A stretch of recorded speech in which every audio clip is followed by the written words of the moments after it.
Assalamualaikum warahmatullahi wabarakatuh. Pada pertemuan kali ini kita akan membahas tentang hukum bacaan atau tajwid dari Quran surat Al-Hujurat ayat 12 yang kemarin sudah kita bahas, yaitu pembahasan tentang materi husnul dzan. Langsung saja ya. Hukum bacaan atau tajwid dari Quran surat Al-Hujurat ayat 12. A'udzu billahi minasyaitonir rajim. Bismillahirrahmanirrahim. Ya ayyuhalladzina amanu ijtanibu katsiran minadh-dhanni inna ba'dadh-dhanni ism ولا تجسسوا ولا يغتب بعضكم بعضا أيحب أحدكم أن يأكل لحم أخيه ميتا فكرهتموه واتقوا الله إن الله تواب رحيم. Dari Quran surat Al-Hujurat ayat 12, hukum bacaan atau tajwid yang pertama yaitu ya ayyuha, ya a. Di situ ada mad tabi'i bertemu hamzah yang artinya yaitu mad jaiz munfasil. Sebab apa? Sebab mad tabi'i diikuti huruf hamzah dalam dua kata. Maka dari itu disebut dengan hukum bacaan mad jaiz munfasil. Jangan lupa dicatat di buku tugasnya ya, karena untuk pembahasan kali ini akan saya bahas satu ayat ini sampai selesai, yang kemudian kalian wajib untuk mencatat kemudian dikumpulkan dalam bentuk link seperti biasa di Google Classroom khusus PAI. Berikutnya yang kedua yaitu alladzina. Kata alladzina di sini ada dua hukum bacaan. Alladzi al-ta'rif apa? Alif lam bertemu tasydid. Di situ alif lam bertasydid atau alif lam bertemu dengan huruf lam. Artinya hukum bacaan idgham syamsiyah atau asyamsiyah. Alladzina, dzi dibaca panjang, disebut hukum bacaan mad tabi'i. Sebab apa? Kasrah diikuti ya sukun. Kasrah diikuti ya sukun, dibaca panjang, satu alif atau dua harokat, mad tabi'i. Alladzina amanu, dibaca panjang. Nah, di situ hukum bacaan apa? Ada yang tahu? Ya, hukum bacaan mad badal, di mana hamzah bertemu dengan mad yaitu alif. Maka dari itu hamzah dibaca panjang sebagaimana mad tabi'i. Amanu jtanibu. Nah, jim mati yang berikutnya ya. Jim mati yaitu hukum bacaan qalqalah sughra. Sebab ada hukum jim mati atau huruf qalqalah mati di awal atau di tengah kalimah, qalqalah sughra. Amanu jtanibu panjang. Nah, sama seperti alladzina. Apa di sini? Mad tabi'i yaitu dhammah diikuti waw sukun. Selanjutnya yaitu katsiran minah. Katsiran minah yaitu idgham bi gunnah. Sebab tanwin atau fathah tanwin diikuti dengan huruf mim. Nah ya, minadh-dhanni, ad-dhanni kata berikutnya. Alif lam bertemu dengan huruf dha atau alif lam diikuti tasydid, yang kemudian hukum bacaannya yaitu asyamsiyah atau idgham syamsiyah. Apabila tidak ada tasydid, maka itu idhar syamsiyah, idhar qamariyah atau al-qamariyah. Minadh-dhanni, ada penekanan di situ, nun bertasydid. Hukum bacaan apa ini? Ya, hukum bacaan gunnah, yaitu nun bertasydid. Minadh-dhanni, inna, sama ya, gunnah juga.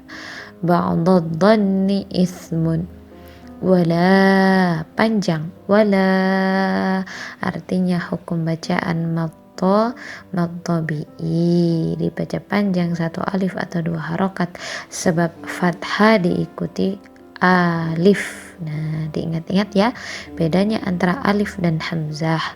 Ketika hamzah itu yang berharokat bisa dibaca, ketika alif itu yang tidak berharokat, yang kemudian huruf sebelumnya dibaca panjang sebab diikuti alif, disebut madhabi'i. Tajassasu wala yaghtabba. Nah, yaghtabba, ba ketemu ba mati diikuti ba. Hukum bacaan apa di sini? Tepat sekali, yaitu idgham mutamatsilain. Nah, karena makhrajnya sama, hurufnya juga sama, artinya idgham mutamatsilain. Yang berikutnya yaitu ba'dukum ba'dha, ba'dukum ba, hukum mimmati ketemu dengan huruf ba, apa di situ? Bukan iklab ya, yang benar adalah ikhfa syafawi. Yang berikutnya yaitu ba'dha, dibaca panjang ketika itu waqaf. Di sini ada waqaf jim, yaitu jaiz, boleh berhenti, boleh juga terus. Ketika berhenti atau ketika diwaqaf, artinya ba'dha termasuk hukum bacaan apa? Mad iwad. Nah, tanwin di akhir kalimah atau di waqaf artinya hukum bacaan mad iwad. Selanjutnya ayuhibbu ahadukum an, ahadukum mimmati bertemu dengan huruf hamzah, hukum bacaan apa? Idhar syafawi, dibaca jelas, tidak boleh samar maupun didengungkan ya. Ayyakula, nun mati bertemu dengan huruf ya.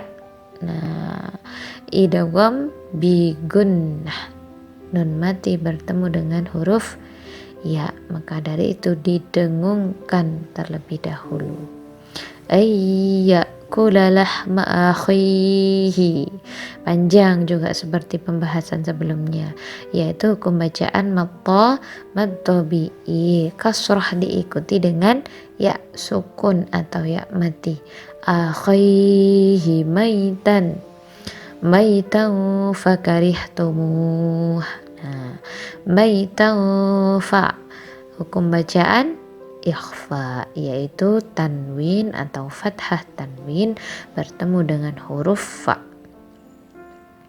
Fakarihtumuh. Nah, ini termasuk mad arid lis sukun, di mana mad tabi'i di waqaf atau berada di akhir kalimah, yang kemudian huruf berikutnya dibaca mati. Fakarihtumuh. Wattaqullah. Nah, di sini ada lafaz Allah, hukum bacaan tafhim, sebab sebelum lafaz Allah didahului dengan harokat dhammah. Tafhim artinya tebal, maka yang benar adalah wattaqullah, bukan wattaqillah, salah. Oh iya, kalau wattaqillah gak ada ya. Wattaqullah, yang benar adalah tebal atau tafhim. Inna, nun bertasydid artinya gunnah.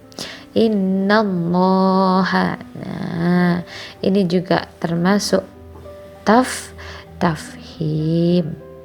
yaitu dibaca tebal lafaz Allah lam jalalah tafhim. Tawwabur rahim.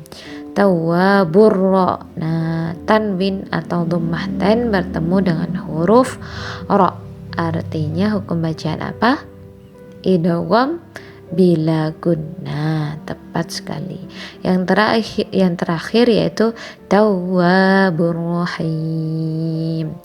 Dibaca panjang, mimnya kemudian mati berada di akhir kalimah, artinya hukum bacaan mad arid lis sukun. Ada mad tabi'i berada di akhir kalimah atau di waqaf, dibaca panjang. Sudah cukup itu pembahasan kali ini.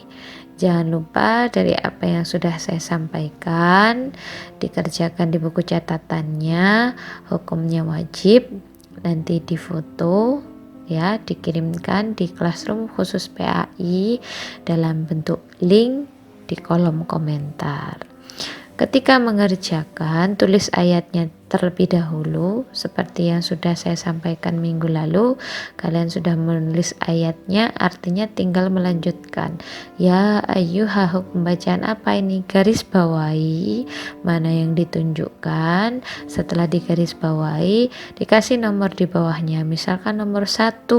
Nah ya, alladzina alif lam, digaris bawahi alif lamnya, dikasih nomor 2 yang kemudian diberikan keterangan di bawahnya seperti ini. Nah, yang pertama majais munfasil, sebab apa? Alasannya juga dijelaskan. Yang kedua idgham syamsiyah. Nah, yang mana di ayat sebelumnya tadi sudah kalian garis bawahi mana yang menunjukkan nomor 1, nomor 2, nomor 3 dan seterusnya. Sudah paham ya? Saya kira cukup sekian dari pembahasan kali ini. Lain waktu akan kita pelajari bersama-sama dengan cara tatap muka dan belajar secara langsung, bisa mengadakan tanya jawab dan lain sebagainya. Sekian, terima kasih. Assalamualaikum warahmatullahi wabarakatuh.